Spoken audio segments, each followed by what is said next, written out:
En dit was PNL, jy is al waarvoor ek leef en eerste vir hierdie uur om musiek te maak hier op SFM was Arno Jordaan met Sê My. 12 minute na 10, dis Woensdag, ons gas in die ateljee is Gerda Visagie, apteker van Hartenbos Apteek. Goeiemôre en welkom Gerda. Môre Cathy, môre aan al die luisteraars, lekker om hier in die son te sit. Ja, nee, dis 'n baie lekker plek hier en ek moet sê, ek weet nie waar is dit die lekkerste nie, daar in die bank, op die bank in die sonnetjie of daar agter jou mikrofoon. Maar Absoluut. Nou ja, my plek is ook nie te sleg nie as jy my uitsig van hier af kan sien. Gerda, ons praat oor ernstige dinge nou. Ivermectin en proaktiewe optrede tydens die pandemie is wat jy vandag wil dek. Nou ons ken almal die spreekwoord voorsorg is beter as nasorg en as ons nou kyk na die afmetings wat die ontwikkeling van COVID-19 nou aanneem, dan is dit tog definitief ook hier van toepassing.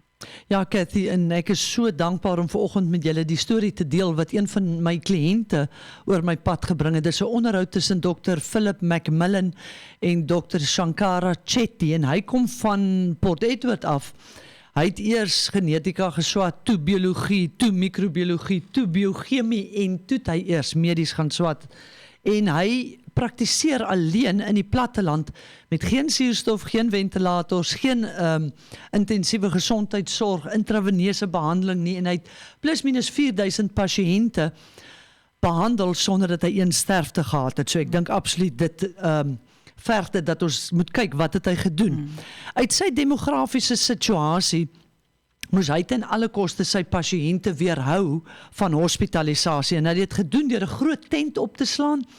Hy het uitgetrek uit sy spreekkamer, want sy spreekkamer in sy huis was in een, om sy familie te beskerm, en hy het hierdie spreekkamer soos 'n akademiese instituut hanteer. Is dit nou omdat daar nie hospitale eintlik naby was in sy omgewing was nie, en hy wou so naas moontlik aan die gemeenskap kom, want hy wou hulle inlig oor die belangrikheid van hulp soek by eerste simptome. So het hy homself baie meer sigbaar gemaak, en hy het absoluut op die verspreiding van inligting en opleiding het hy op staat gemaak. En in teenstelling met die begin van die pandemie, onthou jy, was die raad, as jy simptome kry, isoleer jouself by die huis en moenie spreekkamers toe gaan of apteke toe gaan of hospitale voordat jy nie asemnood het nie.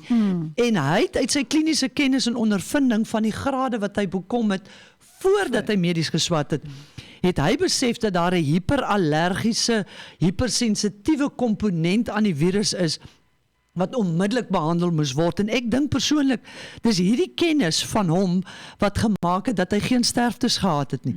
Verder het hy begin eksperimenteer met hydroxychloroquine en ivermectin, spesifiek vir sy immuunmodulerings aksie en effek, en nie soseer vir die antiparasiet eienskappe nie. Nou, as ons net wil beter verduidelik, die ivermectin se immuunmoduleringseffek waarvoor hy nou al 30, 40 jaar gebruik word, in mense? In mense. Spesifiek ook is vir immuunmodulering beteken, hy moduleer die immuunstelsel dat hy nie in 'n frenzy moet ingaan, links en reg begin doodmaak, nie net die virus nie, maar ook die liggaam begin skade berokken.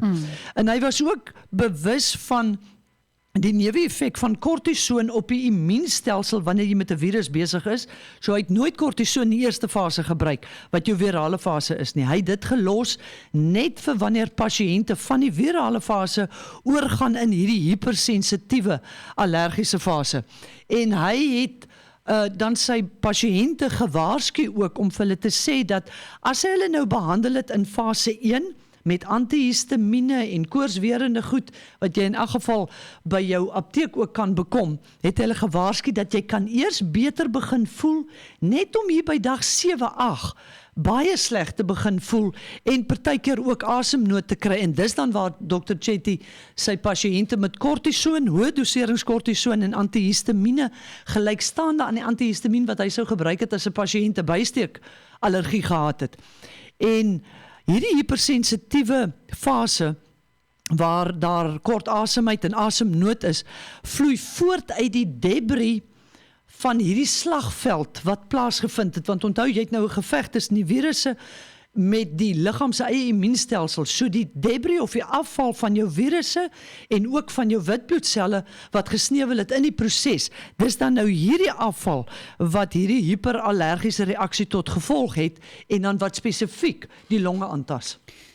Dit klink na baie ernstige sake daai. Gerda, ons gaan goue musiekbreek neem en dan gesels ons spesifiek oor die spervuur waarin ivermectin die afgelope maande is.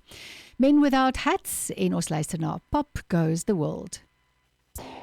Pop Goes the World. Ja, Men Without Hats, dis min of meer wat in ons, op ons planeet gebeur het met COVID. Gerda, ons is nou almal bewus van die spervuur waarin ivermectin die afgelope maande is. Is daar enige nuwe bevindinge wat jy met jou soeke na antwoorde rondom ivermectin raakgeloop het? Ja, Cathy, ek wil begin deur te sê dat as jy nou in jou verbeelding, wat ons nou net voor die breek van gepraat het, in jou verbeelding hierdie prentjie van die slagveld na oorlog kan teken, sou ons sien dat daar baie slagoffers en pynafval na hierdie oorlog is, wat dan nou jou virusse is, sowel as jou witbloedselle, en Dr. Chetty praat spesifiek van eosinofille, wat ivermectin hierdie slagveld opruim, en dis reeds as jy nalaat om hierdie slagveld op te ruim, wat hy kan oorgaan in hierdie hiperallergiese fase 2. Volgens verskeie ander dokters wat ivermectin in hulle protokol gebruik het, het ek ook die inligting bekom dat hulle sê dis raadsaam om ten minste een profilaktiese of voorkomende behandeling van parasiete met ivermectin te doen voordat jy COVID kry, om die las op jou immuunstelsel vooraf te verlig. Sodat wanneer dit gebeur en hulle ivermectin gebruik tydens COVID, hoef hy nie te deel met parasiete nie, hy hoef net te deel met die virusse, en dit maak vir my absoluut sin. So uit die klomp artikels wat ek nou die laaste week deurgewerk het, is dit dan dat ivermectin werk antiviraal, hy werk as 'n immuunmoduleerder, so hy sorg dat daar nie 'n frenzy is wat oorgaan in 'n auto-immuunreaksie nie, en hy's baie sterk anti-inflammatories, want onthou die inflammasie kom dan nou uit hierdie klomp afval uit. En Dr. Martin Gill noem in sy bevinding dat ivermectin die designer drug is, en hy sê dis eerstens omdat dit verhoed dat die virus in die sel ingaan, en tweedens, as jy verhoed dat hy in die sel ingaan, dan kan hy nie die immuunstelsel afskakel wat hy doen nie, want die oomblik wanneer hy die immuunstelsel afskakel, dan kan hy vermeerder in die gemak van geen teenkanting nie. En hy kombineer ook sy behandeling, sy protokolbehandeling met colloidal silver. Dis miskien iets wat die luisteraars baie te doen meer gehad het ook in die laaste week, en ander dokters kombineer dit met die nebulisering van hydroxin peroxide. Dis maar net om die suurstof in jou longe teen hoër vlakke te kry. En dan wil ek net noem, Dr. Jackie Stone het weer in haar protokol beklemtoon hoe belangrik dit is om sinkionofore te gebruik in jou terapie, en 'n ionofoor van sink beteken, hy maak die deurtjies van jou selle oop, sodat die sink kan ingaan. Jy kan soveel sink in jou bloedstroom hê, as hy nie binne in die sel is nie, dan kan hy nie antiviraal werk nie. So haar antivirale behandeling het bestaan uit sink, dan jou sinkionofore. En wat is sinkionofore? Voorbeelde daarvan is weer eens hydroxychloroquine, wat ons aan die begin van die pandemie van gehoor het, ivermectin, quercetin, en dan het sy ook soms doxycycline, wat 'n antibiotika is, maar spesifiek ook as 'n sinkionofoor werk. Onthou net, daar is sekere mense wat nie doxycycline mag gebruik nie, praat net met jou apteker rondom dit ook, en jou dokter. So haar protokol het maar net weer bevestig die ou storie van die Hippokratiese eed, first do no harm, en sy sê spesifiek, moet dit net nie verwar met first do nothing nie, wat vir my baie skerp was. Sy is baie indrukwekkend. Ek moet sê, ek het nou die dag 'n onderhoud met haar gesien wat Marula Media gedoen het, saam met 'n ander Suid-Afrikaanse dokter, en sy het nogal baie te sê gehad oor die groot sukses wat sy gehad het, en as ek dit nou reg het, dan staan sy die Zimbabwese regering Dis reg, ja. Met hulle COVID. Ja, sy is een van hulle woordvoerders rondom ivermectin. Ja. Gerda, ons gaan 'n handelsbreek neem, dan musiek van Refensie, en dan sluit ons die gesprek af, dat jy net weer daardie gevolgtrekkings vir ons in 'n neutedop kan opsom, en ek het ook nog so 1 of 2 vrae vir jou. Veil van 'n byl met Refensie se stem daar, dit bring ons by 29 minute na 10. Ons gesels met Gerda Visagie, apteker van Hartenbos Apteek.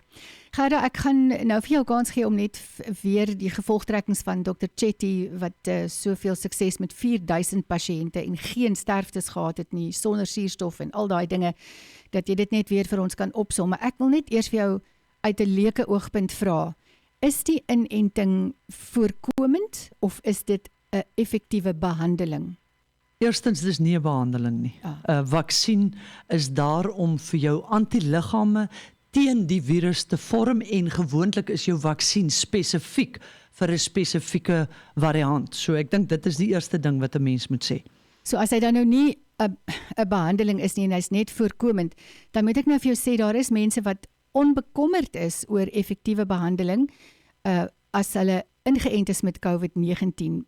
Maar ek weet persoonlik van mense wat ingeënt is en toe daarna COVID gekry het. En dis presies die rede, Cathy. En ek weet van een persoon wat selfs in die hospitaal geland het nadat sy ingeënt is. So dit is moontlik om COVID te kry al is jy ingeënt. Absoluut, die bewyse is die hele wêreld vol ten opsigte van dit. So die vraag is dan 'n mens jy weet, dis nou voorkomend en mens hoop nou jy kry dit nie as jy die inenting het, maar die ding groei, daar's variante.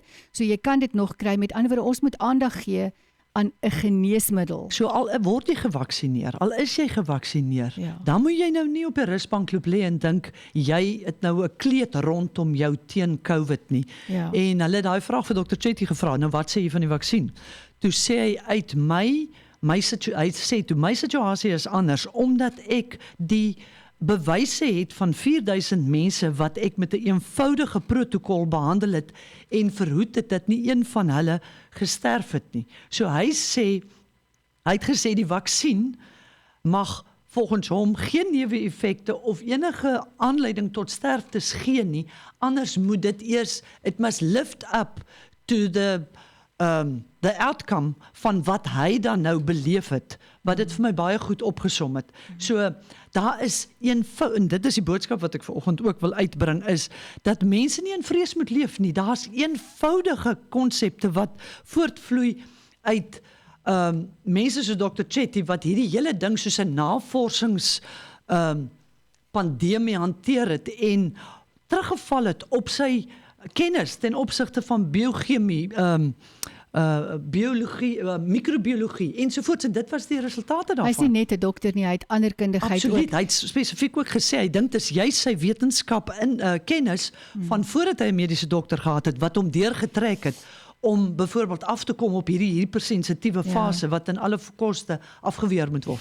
Ek moet sê, Gerda, ek het nou al agtergekom dat daar is in die hoofstroom media is daar geweldige negatiewe artikels rondom ivermectin, maar daar is wêreldwyd al hoe meer en meer wetenskaplikes en dokters wat groepe vorm en wat begin saam staan. Ek het nou 'n webwerf hier van heartgroup.org, en ek gaan dit nou sommer in Engels lees soos dit staan. Heart is a group of highly qualified UK doctors, scientists, economists, psychologists and other academic experts.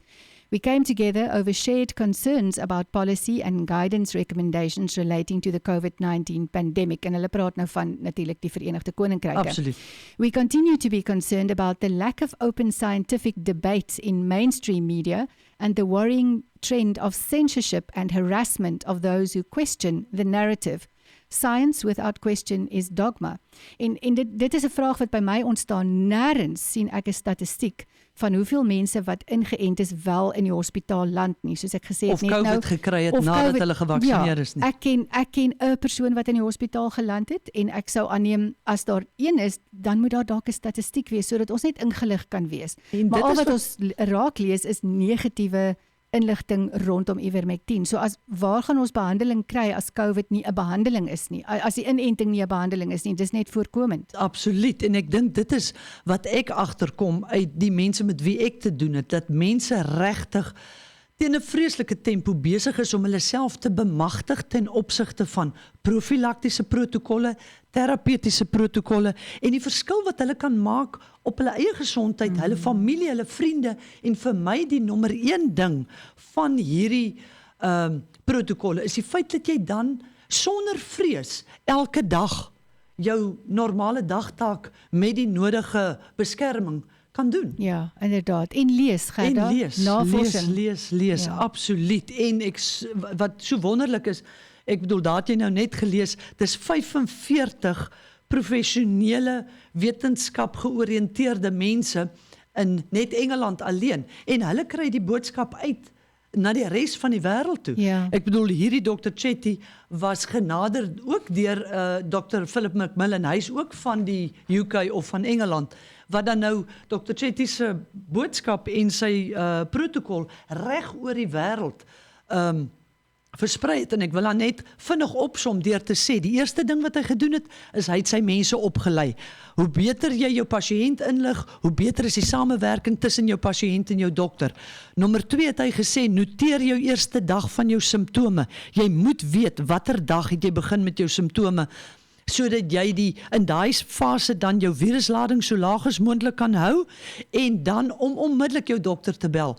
As jy by dag 7, 8 'n groot verandering in simptome ondervind, wat dan baie keer saamgaan met asemnood. Hy het so ver gegaan, want hy's nie op 'n naweek oop nie, so hy het sy pasiënte wat op dag 7, 8 dalk oor 'n Saterdag of 'n Sondag gaan val, het hy vir hulle 'n voorskrif gegee wat gesê het, do not give this medicine before day 8, en dan het hy die datum vir die pasiënt daar ingeskryf, and only if symptoms worsen after the first 7 days. Dit is dan nou waar hy 'n hoë dosering kortison vir sy mense voorgeskryf het. En ek het dit ook goed gedink uit hierdie 10 dae se hordes artikels wat ek deurgewerk het om 'n protokol saam te stel wat beskikbaar is vir mense as hulle dit soek, wat van toepassing is op fase 1, hoe jy die viruslading in fase 1 moet so laag as moontlik hou, en weer eens maar net teruggaan dat Dr. Chetty is 100% in teenstelling met wat ons aan die begin van die pandemie gesê het, moenie by jou huis bly wanneer jy siek word en jouself isoleer en nie hulp kry. Ek bedoel, die meeste apteke lewer nou baie meer af as wat hulle voorheen afgelewer het. Ja. As jy niemand het wat jou eerste fase protokol vir jou kan gaan haal by die apteek nie, die apteke sal dit vir jou gaan aflewer. Ja, inderdaad. Dan sommer net 'n woord van dank aan al die aptekers en dokters daar Absoluut. buite wat so hard werk om die regte inligting vir ons te kry en om daardie inligting dan ook vreesloos te deel. Ek het vanoggend toevallig gelees uit Spreuke 11:14 staan daar, where there is no guidance, the people fall, but in an abundance of counselors, there is victory. En dis hoe ek het beleef. Gerda, baie dankie. Ek dink daar is hoop vir ons. Enigiets waarna ons luisteraars kan uitsien en waar kontak hulle julle? Ek wil maar net weer die luisteraars herinner aan ons Moringa Active kompetisie, waar die ou met die beste resultate oor 'n maand 'n naweek vir 2 by Bottelierskop, een van my gunsteling plekke waar jy die moontlikheid het, om al 5 die grootes te sien. En dan, waar is ons? Ons is reg oorkant Hartemos Laerskool, groot parkeerarea, oorkant hulle hoofhek. Ons telefoonnommer is 044 69 51 510. Ons e-mailadres is hartemosapteek@gmail.com. En ons Facebookblad waar ons praatjies plaas en ook nou 'n kort videoetjie van die oggend se praatjie vir die ouens wat nie na 'n lang storie wil luister nie, op ons Facebookblad Hartemos Apteek Dieet. En onthou, bel jou apteker, hulle sal by jou medikasie kom aflewer. Moenie in die eensaamheid van jou eie woonstel sit en deur jou eerste fase, jou eerste 7 dae gaan, vandat jy enige virus of griep simptome gehad het. Maak kontak en weer die eerste fase af. Daar sê hard en duidelik, kry dadelik hulp as jy dink jy het COVID. Absoluut, absoluut. Baie dankie Gerda, ek hoop jy het 'n heerlike dag verder. Dankie Cathy, ek glo ek gaan. Ons gaan luister na Alanda wat sê sorry, goodbye. Maak